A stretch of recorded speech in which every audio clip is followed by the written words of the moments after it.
You ever experience something that changes your entire life? Something that sticks with you day and night?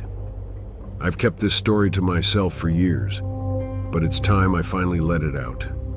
I'm not even sure you'll believe me, but what I saw, it wasn't human. It all started a few years ago, on a night much like this one.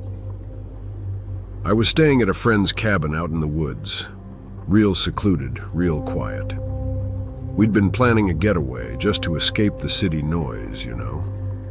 The place was old, real old. The kind where every creak in the floorboard sends chills down your spine. It was about midnight when I first noticed it. That feeling. You know the one I'm talking about.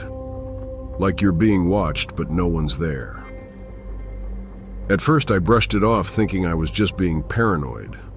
But as the night went on, that feeling, it grew stronger. Almost like it was closing in on me. I was sitting in the living room, flipping through some old book I found on the shelf. It was strange, full of symbols and writing I couldn't understand. There was this one page. It had a drawing, a sketch of something dark. A figure sitting at a table, staring straight ahead.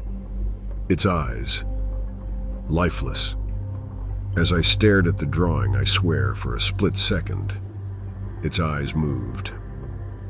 I slammed the book shut, my heart pounding in my chest. It's just in your head, I told myself. But I couldn't shake it. That feeling, like someone was in the room with me. I tried to laugh it off, but even my own voice sounded hollow. It was around 2 a.m. when things took a real turn. The power went out. Now this cabin was in the middle of nowhere, and I'm not talking a little flicker. Everything went black. No lights, no phone signal, nothing. Just me, the book, and that feeling.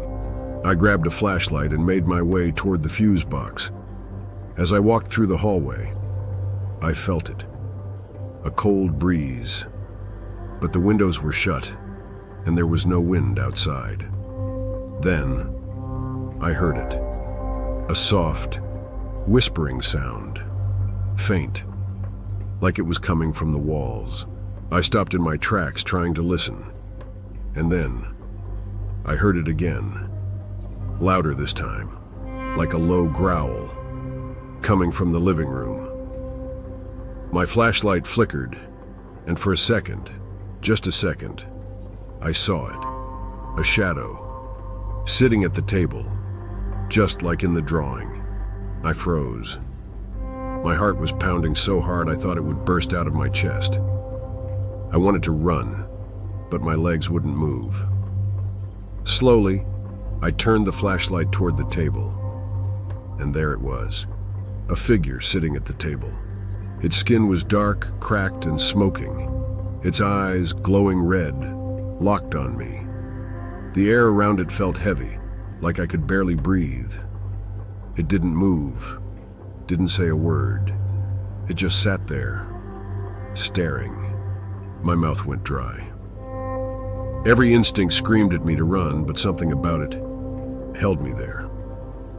I tried to speak, but the words wouldn't come. And then, it smiled.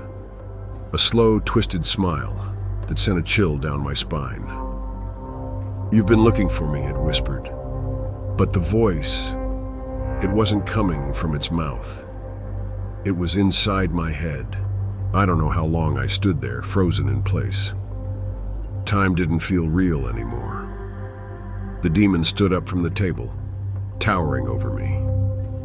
I knew if I didn't move, I'd never leave that cabin alive. Somehow I broke free from its gaze and bolted for the door. My legs felt like lead, but I kept running, stumbling out into the dark woods.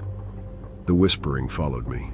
I could feel it behind me, like it was chasing me, always just a step away. But when I turned around, nothing.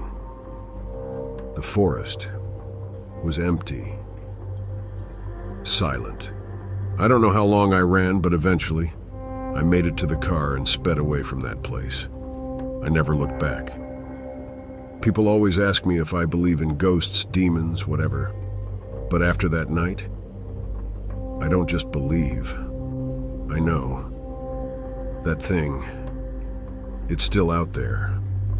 And sometimes when the night is real quiet, I swear I can still hear that whisper.